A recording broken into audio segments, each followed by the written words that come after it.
Album ছিল একটা আর্টিস্টের হোক বা একটা ব্যান্ডের পরিচয়ের ব্যাপার। এখন অ্যালবাম রিলিজ হওয়ার প্রচলনটাই নেই। কাজের স্বীকৃতি তো নিঃসন্দেহে সবসময়ই খুব বেশি আনন্দের। এজন্য চ্যাবের প্রতি আমার অনেক অনেক কৃতজ্ঞতা। এরকম একটা চমৎকার আয়োজনে আমাকে পুরস্কৃত করা, আমাকে আমন্ত্রণ জানানো, সবকিছু মিলে অবশ্যই খুব ভালো লাগছে। ব্যস্ততা আছে বেশ কিছু। আমি ডিজে রাহাত, আমরা একসাথে অনেকদিন ধরে কাজ করছি। আমাদের বেশ কিছু গানও এসছে। তারই ফলশ্রুতিতে, তারই ধারাবাহিকতায় আমরা নতুন একটা প্রজেক্ট করছি। প্রজেক্টের নাম হচ্ছে রিডু। ভিডিওর কাজও শেষ হয়েছে। আমাদের সঙ্গে পুরনো গানগুলোকে নতুন করে করার একটা চেষ্টা আমরা সবসময় করে আসছি, মৌলিক গানের পাশাপাশি। আপনার প্রশ্নের উত্তরটা কিন্তু বেসিকলি আপনি দিয়ে ফেলেছেন, যে আগে অ্যালবাম রিলিজ পেলে এখন অ্যালবাম রিলিজ হওয়ার প্রচলনটাই নেই, সেই মার্কেটটাও নেই, সেই ইন্ডাস্ট্রির সেই পরিস্থিতিটাও আসলে নেই। অ্যালবাম রিলিজ হচ্ছে না। আর সেই যেটা বললাম, ইন্ডাস্ট্রি সেই অবস্থাটাও আসলে নেই। অ্যালবাম রিলিজ করে অ্যালবামের লগ্নি করা, প্রডিউসারদের অনীহা আছে এই ব্যাপারে। সে কারণে শিল্পীদের যে অ্যালবাম করতে চাইলে পুরোটাই নিজের ইনভেস্টমেন্টে করতে হয়। এখন ইন্ডাস্ট্রির ফরম্যাট চেঞ্জ হয়েছে, দর্শকের টেস্ট চেঞ্জ হয়েছে। একটা সময় ছিল যখন আমি বলবো শ্রদ্ধেয় বাচ্চু ভাইয়ের সময় বা তারও আগের সময় যদি বলি, একটা অ্যালবাম ছিল একটা আর্টিস্টের হোক বা একটা ব্যান্ডের পরিচয়ের ব্যাপার। একটা গান দিয়ে একটা আর্টিস্টকে মানুষ জাজ করছে, যেটা আসলে কিছু কিছু ক্ষেত্রে আমার মনে হয় নেতিবাচক।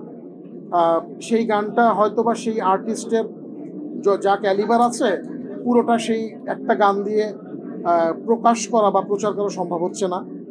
তো একটা যার কাছে, যেই গ্রুপ অফ ক্রাউডের কাছে বা অডিয়েন্সের কাছে সেই গানটা ভালো লাগছে, তার কাছে সেই আর্টিস্ট ভালো হচ্ছেন আর পছন্দের হচ্ছেন, আর যার কাছে ভালো লাগছে না তাদের কাছে কিন্তু সেই আর্টিস্ট অপছন্দের তালিকায় চলে যাচ্ছেন।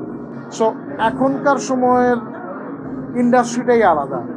সো সেই সময়টা স্মরণ করে আমরা অনেকেই মাঝে মধ্যে আলোচনায় এইটা নিয়ে বলি যে অ্যালবামের সময়টা ফেরত আসা উচিত। মানে ওই টাইপের যে মার্কেটটা, যে একটা অ্যালবামে 10টা গান থাকবে, 10টা গান বিভিন্ন রকমের হবে, সেগুলো বিভিন্ন গ্রুপ অফ লিসনার্সদেরকে ফিড করবে, তাদেরকে আনন্দ দেবে।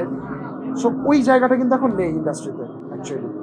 আর যেটা বললে অনেকে হারিয়ে গেছে শিল্পী, এইগুলো নিয়ে আমি আসলে বলতে চাই না। আমি নিজে অনেক ছোট মানুষ ভাই। তবে আমি সবসময় গান কন্টিনিউ করতে চাই, যে কোনো পরিস্থিতি হোক আমি গান কন্টিনিউ করতে চাই। ওই সময় আমার কাজগুলো, আমার প্রথম 2টা কাজ, হৃদয় মিক্স অ্যালবামটা এবং আমার ফার্স্ট সোলো অ্যালবাম পথ, এই দুটো হৃদয় খানের কম্পোজিশন ছিল। পরবর্তীতে আমাদের কাজ করা হয়ে ওঠেনি বিভিন্ন কারণে। কিন্তু তারপরে আমি বিশ্বাস করি আমার সঙ্গীত জ্ঞান যতটুকু বলে তার চেয়েও অনেক ভালো ভালো গান আমি দিয়েছি। দর্শক সেগুলো গ্রহণ করেন নাই, এটা দর্শকের ব্যাপার, দর্শকের পছন্দ অপছন্দের ব্যাপার। আমি মনে করি না যে আমি আমার ক্যালিবার থেকে নিচের গান তারপরে রিলিজ করেছি বা প্রডিউস করেছি। এখন কোন গানটা অডিয়েন্স নেবে, কোনটা নেবে না, এটা তার একান্ত ব্যক্তিগত ব্যাপার, আমার হাতে না ব্যাপার।